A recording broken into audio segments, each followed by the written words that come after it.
قرآن پاک کی سورہ الحجرات، اللہ کریم نے اس میں ایسی ہدایات، زندگی گزارنے کے ایسے اصول ہمیں عطا فرمائے کہ بحیثیت مسلمان، بحیثیت مسلم قوم یا امت اگر ان ہدایات کو اپنا لیا جائے تو معاشرے کے اندر بے شمار وہ دنگے فساد جو بپا ہوتے ہیں اور جس سے کا نتیجہ گھروں کے اندر نوبت طلاق تک پہنچتی ہے، خاندانوں معاشروں کے اندر بات قتل و غارت تک پہنچتی ہے، اور بسا اوقات خاندانی لحاظ سے کئی قتل ہو جاتے ہیں، پھر بھی ان کی وہ آگ ٹھنڈی نہیں ہوتی۔ اب کیا ہے، اللہ تبارک و تعالی نے اس سورہ مبارکہ کے اندر بنیادی طور پر دو مضامین ارشاد فرمائے۔ جو پہلا حصہ ہے، اس میں اللہ تبارک و تعالی نے حضور نبی کریم علیہ السلام کی عزت و تکریم، آپ کی ناموس، اس کا ذکر فرمایا۔ خصوصی طور پر وہ لوگ جو حضور علیہ السلام کے مبارک زمانے میں آپ پر ایمان لانے والے وہ صحابہ کرام اور آل بیت اطہار تھے، ان کو مخاطب کر کے حضور علیہ السلام کی بارگاہ کے آداب سے انہیں آگاہ فرمایا۔ امت کے اندر اتحاد اور یگانگت، اس کا ایک بڑا سبب نبی کریم علیہ السلام کی ذات کے ساتھ محبت اور الفت کا تعلق ہے، اور اس میں کہیں پر بھی گستاخی کا اور بے احتیاطی کا پہلو نہ ہو۔ آیت نمبر اس سورہ مبارکہ الحجرات کی 2 ہے۔ اہل ایمان کو مخاطب فرمایا اور فرمایا، اے ایمان والو، لا ترفعوا اصواتکم فوق صوت النبی، کہ آپ نے اپنی آوازوں کو نبی کریم علیہ السلام کی آواز سے بلند نہیں کرنا۔ یعنی اگر مجلس میں حضور علیہ السلام تشریف فرما ہوں تو آپ میں سے کوئی گفتگو کرنا چاہ رہا ہو تو حضور علیہ السلام کی گفتگو سے اپنی آواز کو بلند نہیں کرنا، اور فرمایا کہ کوئی وَلَا تَجْهَرُوا لَهُ بِالْقَوْلِ كَجَهْرِ بَعْضِكُمْ لِبَعْضٍ، جس طرح آپس میں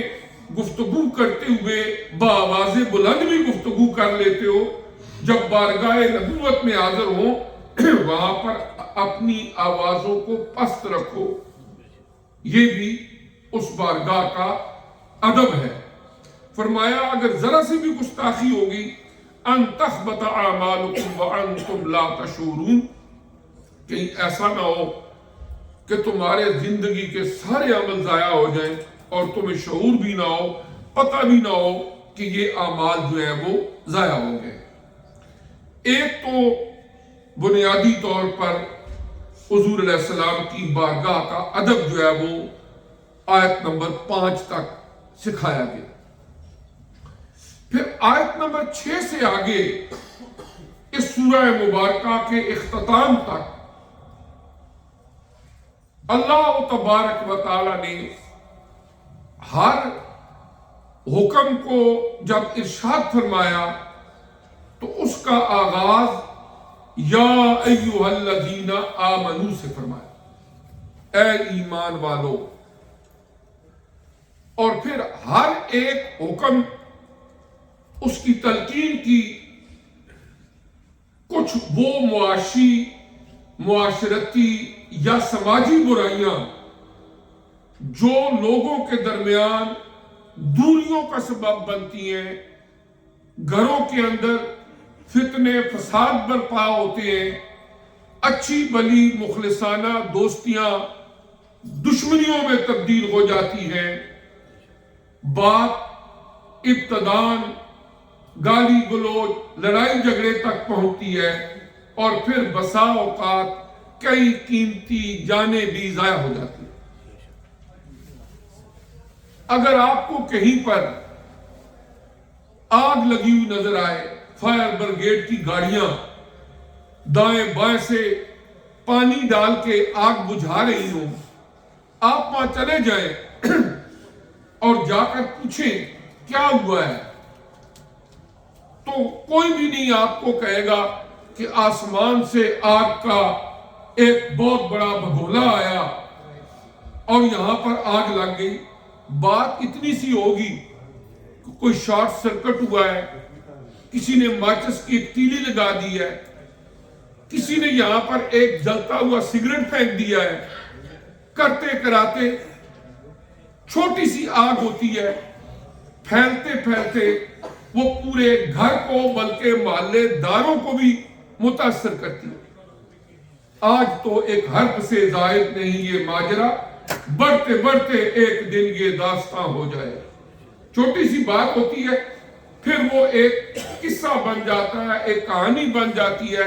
ہسٹری بن جاتی ہے کہ فلاں کے خاندان میں یہ ہوا، فلاں گاؤں میں یہ ہوا، فلاں لوگوں میں یہ ہوا۔ اب کیا ہے، اس کی چند ایک وجوہات ہوتی ہیں،